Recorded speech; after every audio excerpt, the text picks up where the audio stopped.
Сәлем достар, өздерінің ерекшеліктерін мақтан тұтатын, қайталанбас, әрі жарқын адамдар Қазақстанда да өмір сүреді. Қазақстанның Гиннес рекордтар кітабының беттері ерекше тұлғаларға толы. Біз арнамызда 2 бөлімнен тұратын еліміздегі ең ерекше 10 адам жайлы айтқан болатынбыз. Бүгін ешкімге ұқсамайтын 5 адам жайлы сөз қозғаймыз. Соңына дейін көріңіз, сөзсіз таң қаласыз. Қазақстандағы бойы ең ұзын адам.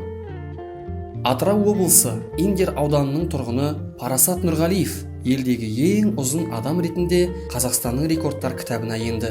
Оның бойының ұзындығы 218 см. Қазақстан рекордтар кітабының ресми өкілі Қуандық Құдайбергеновтың айтуынша, Парасаттың аяқ өлшемі де ең үлкен болып шыққан.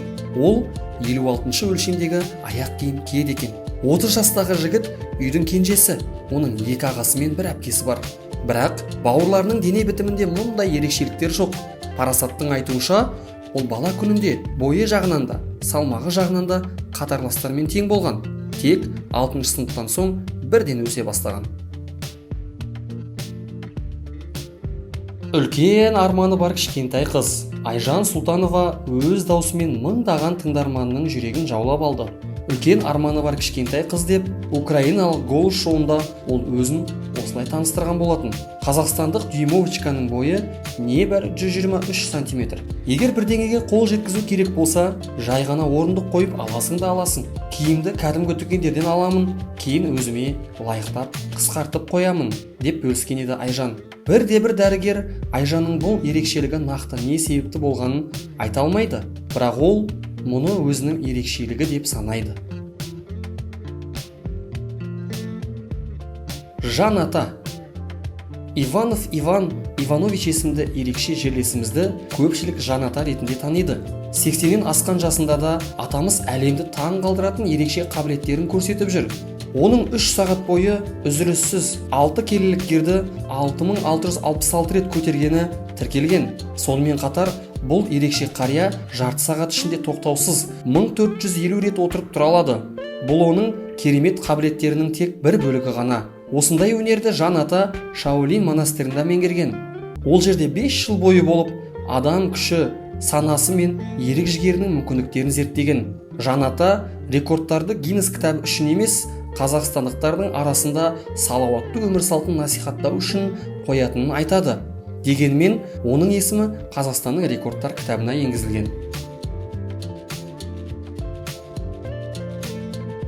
Қазақстанның ең күшті адамы. Сергей Цирульников Гиннес рекордтар кітабына енген батыр жерлесіміз. Ол БТР-ді 180 тонналық пойызды және ұшақты сүйреген, бір мезетте 4 атты ұстап тұрған, тісімен жол талғамайтын көлікті тартқан және 240 келіге дейін ауыр салмақтарды көтерген. Бұл оның мүмкіншіліктерінің шегі емес. Сергей Қазақстанда күш мәдениетін дамытып, өткен дәуірдегі алып күш иелерінің дәстүрін жаңғыртып жүр. Біздің палуан Қабанбай батыр туралы тарихты зерттеп, бір кезде қазақтың ұлт азаттық қозғалысының батырының 34 келілік шоқпары болғанын біледі. Осыдан кейін ол шеберлерге дәл сондай бұйым жасатып алған. Мен әрқашан айтамын, рух, ерік жігер, мықты денсаулық, отанға деген сүйіспеншілік бұл батырдың кодексі. Батылдық пен табандылық таныту керек. Өз тамырымыз бен дәстүрімізді ұмытпауымыз қажет. Сол замандағы батырлар дәл сондай қағидалармен өмір сүрген. Бұл бүгінгі күні де өзекті, дейді Қазақстанның ең күшті адамы.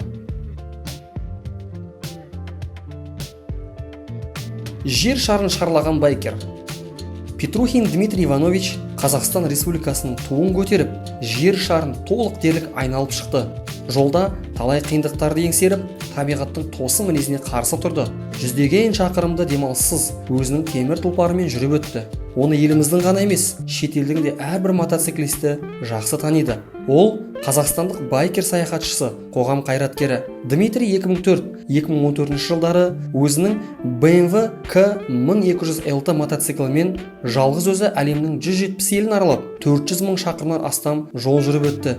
Сапарда 15 жыл болды. Қазақстандағы байкерлер қозғалысының негізін қалаушы 2006 жылғы 14 желтоқсанда Қазақстанның тұңғыш президенті Нұрсұлтан Әбішұлы Назарбаев Дмитрий Петрухинге жеке өзі жоғары мемлекеттік марапат достық орденін табыстады.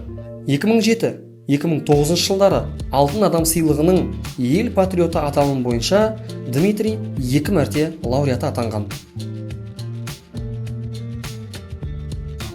Әрине, осы видеоны көріп отырған сен де ерекше жансың. Осы видеодағы әрбір кейіпкердің бізге айтпағы да осы. Ел дамуының негізгі кілті ол білім. Біліммен қатар адамгершілік, адалдық, әділдік, қайырымдылық қоғамның іргетасы. Біз Қазақстанның болашағымыз. Білім алып, еңбек етіп, отанымыздың дамуына үлес қосайық. Бірге біз осы видеодағы жандардай Қазақстанды әлемге танытайық. Видео ұнаса, лайк басып, өзіңіздің әдемі пікіріңізді жаза кетіңіз.